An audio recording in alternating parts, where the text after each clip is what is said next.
Entonces, retomemos. ¿Qué es lo que hace que un texto sea literario? Bueno, como pudieron descubrir en la lectura del apunte, eh, hay tres rasgos centrales para que nosotros consideremos a un texto literario. En primer lugar, su carácter ficcional. ¿Esto qué quiere decir? Son ficción, es decir, son un invento, una invención del autor. Como decía la historieta de Liniers, son mentira, es una forma de mentir la realidad. En el caso del cuento de Cassiari, bueno, uno podría decir, pero está hablando del 14 de noviembre de 1995, por ejemplo, ¿no? Maté a la hija mayor de mi hermana, él tiene una hermana, esta fecha existió, él muchas veces menciona la ciudad de Mercedes, o sea, da detalles hiperrealistas. Esta lectura, como ustedes pudieron percibir, tan realista, lo que da es un carácter de verosimilitud enorme, hace que vos te comas toda la historia. Y entonces, ¿qué me está diciendo, profe, que esto es mentira? Estoy diciendo que la anécdota, tal vez, no lo sabemos, sea real.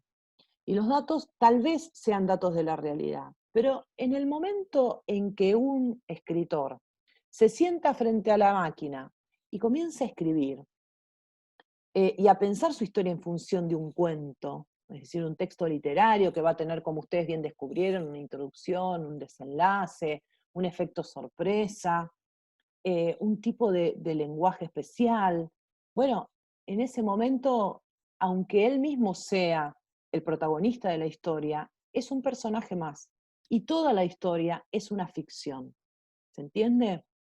Em, la otra característica, por un momento dijimos que es ficcional, o sea que es un invento del autor. También dijimos que es un uso especial del lenguaje, un uso particular del lenguaje, es decir, un lenguaje connotativo. Fíjense, en el fragmento que leímos antes del primer video, de la primera parte. Los veo lentamente levantarse con el gesto desencajado, veo un vaso de vino interminable cayendo al suelo, los veo a ellos de frente venir hasta mí.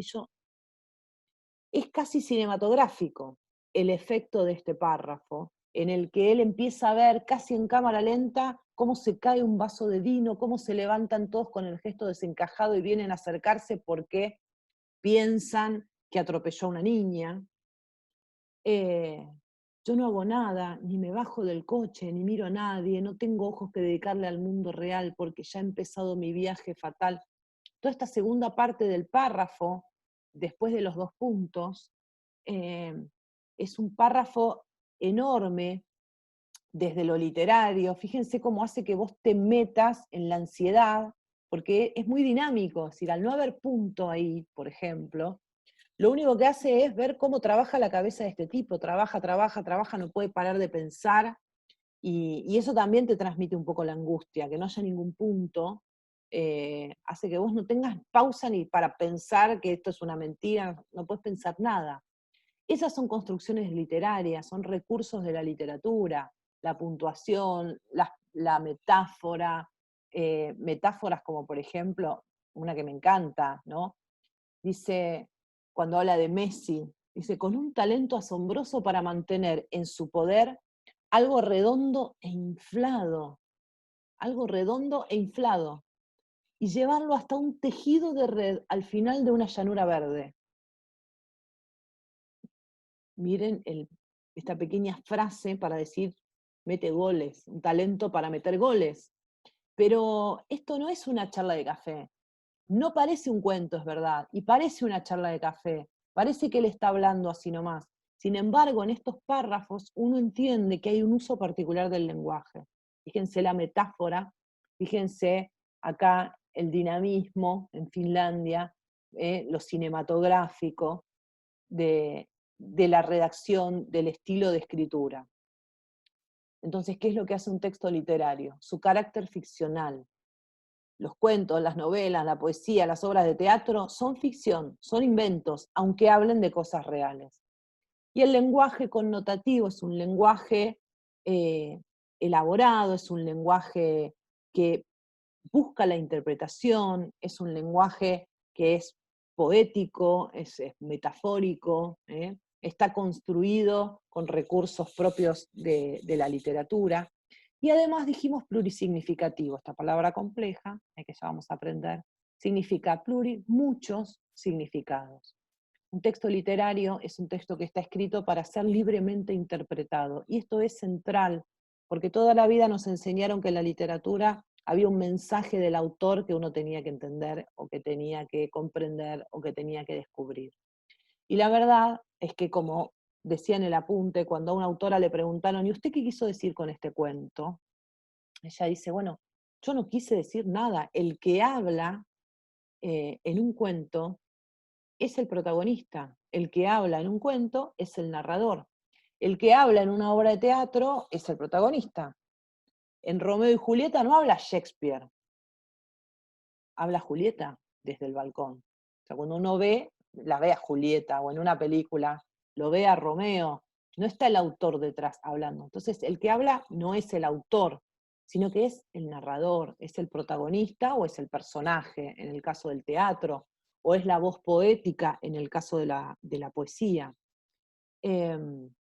Esto con respecto a otra pregunta, ¿no? ¿De quién habla en la literatura? En la literatura el que habla es el narrador, el personaje. Pero en este caso es Cassiari, o sea que sería ambos. En realidad, a las que pusieron ambos yo se los di por buena porque sé a dónde iban. Pero recuerden que puede ser un narrador o narradora y sea Cassiari también. De hecho, Cassiari escribió una de sus novelas más famosas, Más respeto que soy tu madre. Es una señora de 50 y pico de años, que habla, una ama de casa, que habla en la novela, y es Cassiari. Entonces, ahí es como que mucho más fácil. ¿Quién habla en la literatura? Y bueno, la protagonista, la narradora. Y en ese caso nadie pensaría que el que habla en esa literatura es el autor. Así que bueno, esa era como una pregunta de las más difíciles, porque bueno, es la que más confusión suele traer, ¿no? La distinción entre narrador y autor. El autor es una cosa, es el que pensó, es el que ideó, pero el que habla en la literatura, el que cuenta su anécdota de Finlandia, es el narrador. No importa si en este caso es el mismísimo Cassiari, convertido en personaje. Para terminar, quiero que retomemos algunas de las historietas de Liniers, y en esta tarea que teníamos también, que era descubrir las características de la literatura, o qué era la literatura a través de lo que decían estas historietas. Fíjense cómo ahora que estuvimos conversando un poquito acerca de esto, podemos digamos, encontrar mucho más fácilmente de qué está hablando Enriqueta cuando está hablando de los libros. Dice, por ejemplo, cuando terminás un buen libro, no se acaba, se esconde dentro tuyo. ¿Qué característica de las que estuvimos hablando? Esto de, ¿para qué sirve la literatura? Para habitar otros cuerpos, para habitar otras conciencias, para conocer otros mundos, para despegar con la imaginación, ¿no? Y esto de que los libros terminan, pero algo te cambió, una visión del mundo, algo es diferente. Ahora sabes, si leíste una novela de la Segunda Guerra Mundial, por ejemplo, cosas del momento de la guerra que si no hubieras podido saber nunca, ¿no? No solamente como un libro de historia, sino que la conciencia del otro. Por ejemplo, yo me acuerdo de una novela que leí, que fue una de las primeras novelas que leí completa, que me encantó, que fue Madame Bovary. Y Madame Bovary es una novela del siglo XIX, escrita por Gustave Flaubert, que está escrita en primera persona, y la que cuenta su historia es Emma Bovary. Emma, que es una mujer para el siglo XIX inconformista, y que bueno, tiene un amante, después tiene otro amante. Bueno, el final es un poco tétrico, ella se suicida tomando veneno de ratas, y todo el tiempo, se las conté el final. Y bueno, también Romeo y Julieta se mueren, y tampoco es un spoiler, ¿no? Pero bueno, son clásicos de la literatura. Y lo que pasa con esta novela es que lo que siempre llamó la atención es que Flaubert, es un hombre, y describía tan bien la psicología femenina, que realmente hubo gente que hasta sospechaba. La verdad es que leyendo una novela bien escrita, por ejemplo, vos entrás en la conciencia de esta persona y llegás a entender incluso cuáles son los motivos las motivaciones de de su comportamiento, de por qué hace las cosas. No la juzgás porque está ahí, o sea, la entendés. Y esto es porque la literatura va construyendo climas que hacen que vos te metas en la historia, ¿no? Digamos, la buena literatura. Por ejemplo, en esta otra historieta, también me encanta, vos estás seguro, bastante. En este libro, unos personajes piensan que existen y resulta que solo son el producto de la imaginación del escritor. Bueno, entonces, ¿quién habla en la literatura? Los personajes que creen que existen, o sea, que están en su verdad, y sin embargo son ficción, ¿no? Carácter ficcional de la literatura. Esta sobre qué lees El Principito, que siempre leemos en prácticas 2 fragmentos del Principito, me lo regaló madre, me dijo que tiene no sé cuántas cosas para analizar que van más allá del cuento y que todo tiene muchos significados filosóficos y metafóricos. No sé cuántas cosas más, pero a mí me gusta por la historia nomás, sin tanta vuelta. Pasa que para los grandes, a veces lo esencial es invisible a los ojos.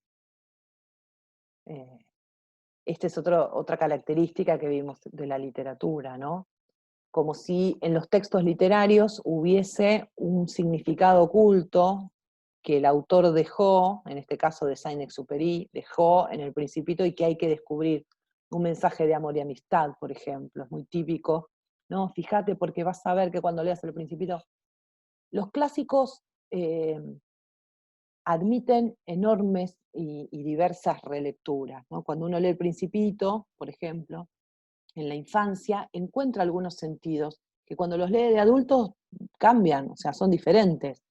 Eh, de manera que lee tal libro o lee tal cuento porque tiene tal mensaje, es condicionar a la lectura, es poner a la literatura en un lugar que no le va, porque lo propio de la literatura es la plurisignificatividad. Entonces acá hay otra de las características de la literatura que estuvimos viendo. No hay un mensaje en El Principito. A Enriqueta le gusta porque le gusta la historia de un niño que se encuentra con un piloto y entonces la historia vale por sí misma. Ahora, si después uno le empieza a sacar un montón de mensajes, bueno, puede pasar también, pero digamos, no es lo propio de la literatura. Querer hacer eso es querer meter a la literatura en un lugar que no le corresponde. Me encanta, de todas las mentiras, la literatura es mi favorita. Bueno, carácter ficcional, ¿no? Es una forma de mentir la realidad, la literatura. No es que sea una mentira en el mal sentido, sino que al ser una invención, producto de la imaginación de alguien, bueno, podemos decir que Finlandia es mentira. Bueno, la anécdota puede ser real. Todo lo demás es invención. Mentira, por ahí es una palabra que queda fea, pero digamos, es real esto que plantea Liniers también, ¿no? Y fíjense con respecto a nosotros que a partir de la semana que viene, a partir de la próxima clase, vamos a trabajar específicamente la literatura infantil, o como a mí más me gusta, la literatura destinada a los niños. ¿Es verdad que leer estimula la imaginación? Dice el gatito de Enriqueta. Sí, puede ser, ¿no? Y en el medio, todo lo que va pasando mientras uno lee un libro y mientras uno comparte una historia. Cuando uno lee o cuando a alguien o a mí me leen, hago el mismo proceso, ¿sí? Me voy haciendo la cabeza, me voy haciendo la película, voy imaginando, voy haciendo crecer mi pensamiento, explotando la imaginación. Eso va a tener mucho que ver entonces con lo próximo, que es la literatura en el espacio de la infancia, ¿sí? Obviamente, algo que estimule la imaginación es un proceso del pensamiento, requiere del uso de la mente, de la inteligencia, con lo cual es un proceso cognitivo que nosotros buscamos también en primera infancia, ¿no? En el jardín de infantes, por eso la literatura está tan presente. Y para terminar, para cerrar esta clase, entonces vamos al final a intentar una definición de literatura. Esta es la que aparece en el apunte y es la que a mí me resulta más aceptable, porque toma la literatura como una manifestación artística, la literatura como una rama del arte, en donde el peculiar trabajo con el lenguaje posibilita una interesante gama de procesos que comprometen al pensamiento la reflexión, las emociones y la imaginación. Viene como a cerrar todo lo que estuvimos conversando, ¿no? ¿Qué es lo que tiene la literatura? Lenguaje connotativo, o sea, un lenguaje especial con recursos retóricos especiales, estimula la imaginación porque es por su carácter ficcional, por su carácter de invención, y compromete la reflexión y las emociones, plurisignificativo, o sea, tiene un montón de interpretaciones, un montón de mensajes, su peculiar uso del lenguaje. Entonces, bueno, es una definición esta que me interesa bastante, sobre todo para empezar a entender qué es lo que buscamos cuando buscamos buena literatura, ¿no? Porque dicen, bueno, este es un buen libro, este es un buen texto para leer, para llevar al jardín o para leer yo. ¿Cómo mido la buena literatura? Es subjetivo, la verdad es que es bastante subjetivo, pero una pista de lo que podemos ir viendo a lo largo de esta cursada, ¿no? ¿Qué es lo propio de la literatura? Lo propio de la literatura, como lo propio de la música, ¿qué son? Los sonidos. Lo propio de otra rama del arte, como la pintura, son los colores, las texturas. Lo propio de la danza son los movimientos. Eh, lo propio de la literatura como arte es la palabra, es el lenguaje. Eso es lo propio de la literatura. La verdad que si yo quiero saber si un texto es bueno, tengo que ver si el lenguaje es plurisignificativo, es decir, habilita diferentes interpretaciones, si usa metáforas, si es poético, como este de Cassiari, cómo está redactada la puntuación, digamos, todo un montón de cosas que, digamos, suman. No es un lenguaje cualquiera, no es solamente sentarse a tomar un café y contar una anécdota, sino cómo la cuento. Lo propio de la literatura no es el qué, sino el cómo. Entonces los repito. En la literatura no importa la anécdota, no importa, estuve 10 segundos aferrado al volante, sino lo que importa es cómo lo cuento. Y eso es lo que lo convierte en un buen texto. Y eso es lo que lo convierte en un buen cuento. Entonces, cuando tengamos que elegir textos literarios, siempre fijémonos, no, ¿de qué se trata? ¿Cuál es el tema? Sino fijémonos cómo está contado, porque cualquier tema, cualquiera, bien contado, constituye un buen texto literario, digno de leer, interesante de leer. Y esto otro que, por un lado, entonces, el lenguaje es central en la literatura, vamos a medir un buen texto literario de acuerdo a cómo esté contado, también vamos a medir un texto literario de acuerdo con los procesos del pensamiento que comprometan. Si es esos libros que lees y me decís, me rompió la cabeza, bueno, ya decís, bueno, es un buen texto, porque me rompió la cabeza significa me hizo volar, me hizo emocionar, me hizo estar en otro mundo, me hizo pensar, me hizo enojar. Ese es un buen texto literario. Bueno, les dejo estas pistas para seguir pensando en la literatura y nos veremos entonces en la próxima clase.